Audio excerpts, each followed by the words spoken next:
Okay so हम आज का लेक्चर है हमारा इंट्रोडक्शन, लेकिन किस चीज़ का introduction of anatomy. This is a lecture for totally new commerce जिनके लिए एनाटमी का सब्जेक्ट एक नया सब्जेक्ट है। हम लोगों ने ये लेक्चर उनके लिए बनाया है। बेसिकली क्या होता है, जब हम लोग एनाटमी सब्जेक्ट हमारे लिए नया होता है, उससे पहले हम लोग क्या करते हैं, सपोज कोई ऑब्जेक्ट है, हम बोलते हैं कि उसके राइट साइड कुछ रखा है, उसके लेफ्ट साइड कुछ रखा है, उसके अपर कुछ रखा है, उसके लोअर कुछ रखा है। But when you become a student of anatomy तो आपको ये राइट और लेफ्ट नहीं मेंशन करना। उसकी जगह हम लोग क्या यूज़ करते हैं कि इस स्ट्रक्चर के मीडियल कुछ रखा है, लेटरल कुछ रखा है, सुपीरियर कुछ रखा है, इंफीरियर कुछ रखा है। सो बेसिकली आज हम वो नॉर्मल टर्म्स यूज़ करने वाले हैं जो अभी तक हम लोगों के लिए नॉर्मल नहीं थी, लेकिन आगे एनाटमी में इन एवरीथिंग साइंस की, मेडिकल साइंस की फील्ड में फिर हम लोगों के लिए वो टर्म्स का पता होना बहुत ज़रूरी होता है। Okay, so first of all हम लोग देखेंगे कि एनाटमी की हिस्ट्री कहाँ से आई, मतलब एनाटमी का ओरिजिन कहाँ से हुआ। तो it is well said that anatomy का ओरिजिन कहाँ से हुआ है, ग्रीक सिविलाइजेशन से। ग्रीक सिविलाइजेशन से इसका ओरिजिन हुआ है। And moreover Greek civilization की ओरिजिन के अलावा एनाटमी जो एक टर्म है ये खुद भी एक ग्रीक वर्ड से आई है, जिसका ग्रीक, कौन सा Greek word, anatom. Greek word anatom. Anatom का मतलब होता है taking apart. It means taking apart. जब भी हम किसी स्ट्रक्चर की एनाटमी पढ़ते हैं ना, तो बेसिकली हम उसमें क्या पढ़ते हैं, जब सपोज मेरे पास में यहाँ कोई टिश्यू है, या यहाँ कोई ऑर्गन है, या यहाँ कोई सिस्टम है, जब हम इसकी एनाटमी पढ़ेंगे, अगर मैं कह रही हूँ मैं इसकी एनाटमी पढ़ूंगी, तो इस एनाटमी में मैं क्या क्या पढ़ूंगी, हम पढ़ेंगे इसका स्ट्रक्चर। प्लस स्ट्रक्चर पढ़ने के साथ साथ हम क्या पढ़ेंगे, हम पढ़ेंगे इसके रिलेशंस। मतलब एनाटमी में हम लोग क्या पढ़ते हैं कि उस स्ट्रक्चर का, उसका और उस ऑर्गन का, उस टिश्यू का, उस सिस्टम का स्ट्रक्चर क्या है, प्लस हम लोग पढ़ते हैं कि एनाटमी में उसका रिलेशन क्या है, उसके अपने आस पड़ोस के स्ट्रक्चर से क्या रिलेशन है। सो बेसिकली हम लोग कह सकते हैं it is the study of the structures and their relations in the body. ठीक है, एनाटमी की डेफिनेशन होती है it is the study of your structures and relation in the body. अब हम लोग बात करेंगे पहले कि एनाटमी कुछ क्लासिफाई कर दी जाती है। हम लोग ना एनाटमी की ब्रांचेस को देख लेते हैं एक बारी। सबसे पहली ब्रांच जो मैं आपको बताऊं वो होती है ग्रॉस एनाटमी, या फिर हम लोग उसको बोल सकते हैं मैक्रोस्कोपिक एनाटमी।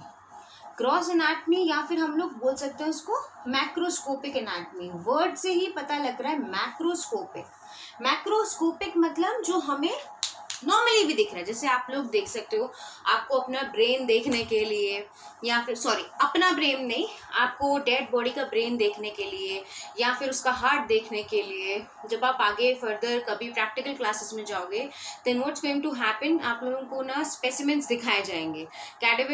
कैडेवर्स में से निकाले हुए heart, liver, kidney, everything will be shown to you, and उसको आपको हाथ में लेके कहेंगे कि इसका आप मुझे सारे स्ट्रक्चर्स इसमें डिटरमाइन करके बताओ। तो मैक्रोस्कोपिक एनाटमी में हम वो सारी चीज़ें इंक्लूड करते हैं जिनको पढ़ने के लिए हमें माइक्रोस्कोप की ज़रूरत नहीं होती। माइक्रोस्कोप का मतलब ये होता है कि जो चीज़ें हमें नॉर्मली नहीं दिखती, हमें मैग्निफिकेशन चाहिए होता है, इनके लिए हमें मैग्निफिकेशन नहीं चाहिए होता। तो ग्रॉस एनाटमी में हम लोग कुछ सिस्टम्स को इंक्लूड करते हैं, जैसे हमारा स्केलेटल सिस्टम। स्केलेटल सिस्टम के साथ साथ हम लोग और कौन से सिस्टम होते हैं हमारी बॉडी में, होता है हमारा मस्क्यूलर सिस्टम। मस्क्यूलर सिस्टम के साथ में हमारा होता है नर्वस सिस्टम। नर्वस सिस्टम के साथ में हमारा होता है और क्या, कार्डियोवैस्कुलर सिस्टम। कार्डियोवैस्कुलर सिस्टम के साथ में हमारा कौन सा सिस्टम आता है, इंटीग्यूमेंट्री सिस्टम। इंटीग्यूमेंट्री सिस्टम के अलावा हमारे पास और कौन सा सिस्टम होता है, बहुत सारे सिस्टम्स हैं हमारे, एंडोक्राइन सिस्टम। तो बेसिकली हमने इसको सिस्टम में डिवाइड कर रखा है। क्या फायदा है सिस्टम में? अब देखो ऐसा है ना कि इसके आगे बहुत सारे कंपोनेंट्स हैं। जैसे नर्वस सिस्टम में हमारे पास में सेंट्रल नर्वस सिस्टम है, पेरिफेरल नर्वस सिस्टम है, राइट। सेंट्रल नर्वस सिस्टम में फिर हमारा ब्रेन और स्पाइनल कॉर्ड आता है, फिर हमारा पेरिफेरल नर्वस सिस्टम है, कार्डियोवैस्कुलर सिस्टम में मल्टीपल कंपोनेंट्स आर इन्वॉल्व। लेकिन हम लोग ना इसे सिस्टम लेकर पढ़ते हैं, मतलब हम इनका ना बहुत सारे स्ट्रक्चर्स का एक कंबाइंड फंक्शन क्या है वो डिफाइन करने के लिए पढ़ते हैं। Now I will explain you with the help of the examples. Okay, जैसे सबसे पहला है आपका skeleton system. Skeletal system, skeletal system सबको पता है, इसके 4 कंपोनेंट्स होते हैं। कौन कौन से? Bones, ligaments, joints and cartilages। Bones, ligaments, joints and cartilages, ये इसके 4 कंपोनेंट होते हैं। और अगर हम इसका फंक्शन देखें, देखो बोन्स हैं, लिगामेंट्स हैं, जॉइंट्स हैं, कार्टिलेजेस हैं, ये अपना बहुत सारा डिटेल कैरी करते हैं। लेकिन जब ये हम इनको स्केलेटल सिस्टम में कैटेगराइज करते हैं तो इनका एक फंक्शन होता है। I will show you. See, ये है हमारा skeletal system. Can you see हमारा स्केलेटन? आप मेडिकल लैब में जाओगे, कभी भी अपने प्रैक्टिस लैब में जाओगे, ऐसे ढांचे आपको लटके हुए बहुत नजर आएंगे। ये हम ही हैं, ये हमारी ही बॉडी का फ्रेमवर्क है। अगर हम लोगों को एक ऐसा ढांचा नजर आता है तो हम लोग आपस में डिस्कस करते हैं, यार ये किसी इंसान का ढांचा है। लेकिन अगर आपके पास में किसी कुत्ते का ढांचा पड़ा हो तो उस पर अगर स्किन नहीं भी होगी ना तो भी आप कह सकते हो, यार ये इंसान का ढांचा नहीं, ये किसी कुत्ते का ढांचा लगता है या किसी जानवर का ढांचा लगता है। क्यों? क्योंकि ये जो स्केलेटल सिस्टम है ये बॉडी का फ्रेमवर्क बनाता है। ये एक्चुअली आपको दिखाएगा कि हाँ भाई आप दिखोगे कैसे, ये घर का ढांचा बनाने वाला सिस्टम है, राइट। जैसे कि अब मैं आपको एक एग्जांपल दूं तो सी, इसका एक ढांचा है, ये जो ढांचा है ये एक ह्यूमन का है, राइट। ये एक ह्यूमन शेप है, ये ह्यूमन स्केलेटन की शेप है। इसके ऊपर स्किन का होना और मल्टीपल टिश्यूज का होना that is another thing. But फिलहाल हम लोग क्या देख सकते हैं कि हाँ अगर ऐसा ढांचा है तो ये जो ढांचा इसका बना है ये एक ह्यूमन का ढांचा है। और ये ह्यूमन का ढांचा जो है ये कौन बनाता है? ये स्केलेटन सिस्टम बनाता है। ह्यूमन का ढांचा नहीं, बेसिकली किसी भी ऑर्गेनिज्म का ढांचा स्केलेटल सिस्टम बनाता है। So first and the foremost thing जो हमें याद रखनी है स्केलेटन सिस्टम के बारे में, that is it forms the framework of body, it forms your framework of body।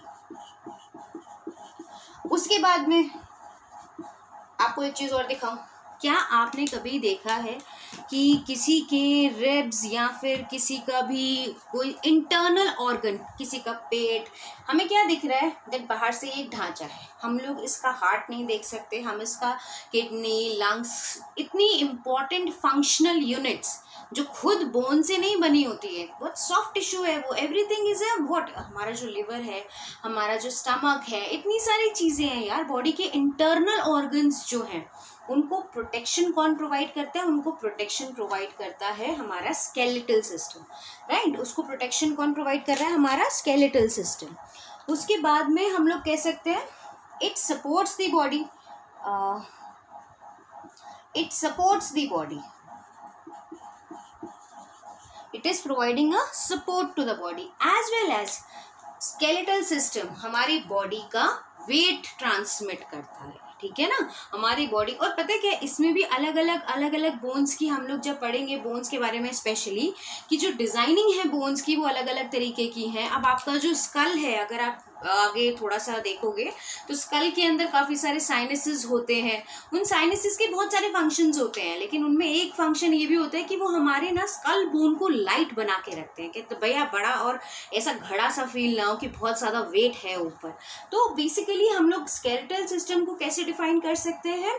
Skeletal system consist of bones, ligaments, joints and cartilages. It forms the framework of body, it provides support to the body, moreover it protect the internal organ and transmits the body weight. So this is your first skeletal system. Now let's move on to the second system, which is your muscular system. Second system is your muscular system. Muscular system, I think Thanos के बारे में सब लोग जानते हैं। ये इसका आपको दिख रहा है कितना मस्त मसल्स वगैरह हैं। सो this is the entire body of his. और जैसे भी हम लोग देखते हैं जिम में जब जाते हैं ना, या जब जो लोग जिम वगैरह करते हैं, जिम में जाने वाला इंसान अपनी बोन्स के ऊपर काम नहीं करता है, वो काम करता है अपनी मसल्स के ऊपर। फॉर एग्जाम्पल आपने सुना होगा जब आप जिम वगैरह में जाओ, भैया मेरे बाइसेप जो है ऐसे बनाने हैं, मुझे ट्राइसेप्स ऐसे बनाने हैं। तो बेसिकली मस्क्यूलर सिस्टम जो है हम उसके ऊपर काम करते हैं।